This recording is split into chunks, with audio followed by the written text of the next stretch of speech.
Well, good evening, lupus warriors all around the world, and welcome to another video brought to you by the Lord's Lupus and Support channel. On my previous video, I talked briefly about grief and what it is, and how is it that a lupus patient can experience grief. And so the definition, let's just go over that. The definition of grief is loss that causes extreme sadness. Loss that causes extreme sadness. And so today I'm going to briefly discuss the first stage of grief. And that first stage is denial. And denial can come in the form, in denying a diagnosis, not believing the diagnosis. The test was inaccurate. The test is faulty. The lab mixed up your test results with the results of another patient. It must be something else. I'm going to get a second opinion, a third opinion, a fourth opinion, a fifth opinion. I'm going to keep getting these different opinions until someone tells me what I want to hear. Okay. Also, it can cause the person to question, how could this happen to me? This can't be true. How could this happen to me? Because I did everything right. So this can't be happening to me. The dangerous thing about denial, especially when it comes to lupus or any type of a disease or chronic illness, it means that, because you're not taking the diagnosis seriously, it will cause a person to not take their prescribed medications. They may, oh, I don't really need these medications. It's not going to help me. Or, I'll take them sometimes whenever I feel like it, but I really don't need these medications. They're not going to do me any good. I don't feel any better. It's not going to cure me. So why should I waste my time taking these medications? Okay.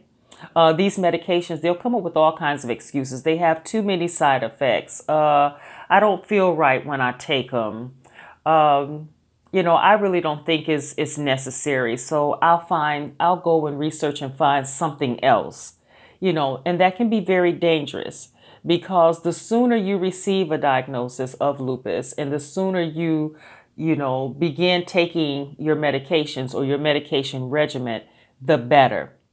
And last but not least, the third dangerous thing when it comes to, denying or denial is that you may not schedule, follow-up appointments.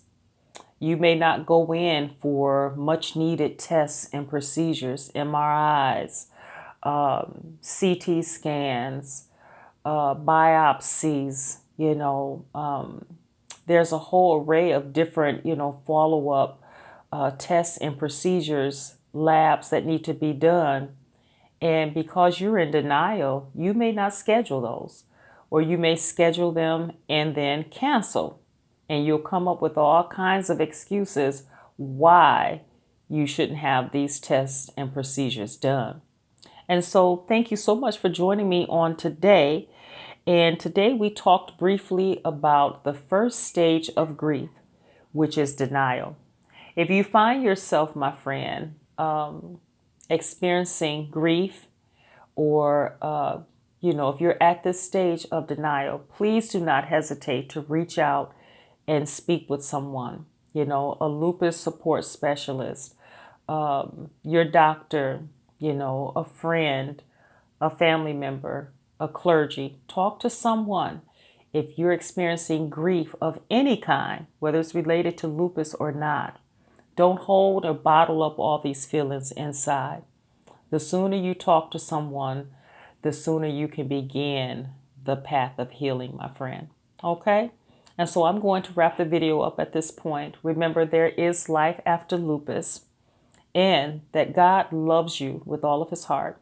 And he has a purpose, a plan, and a destiny for your life that involves you showing up as you. And so I'll talk to you all soon on the next video. Bye for now, my friends.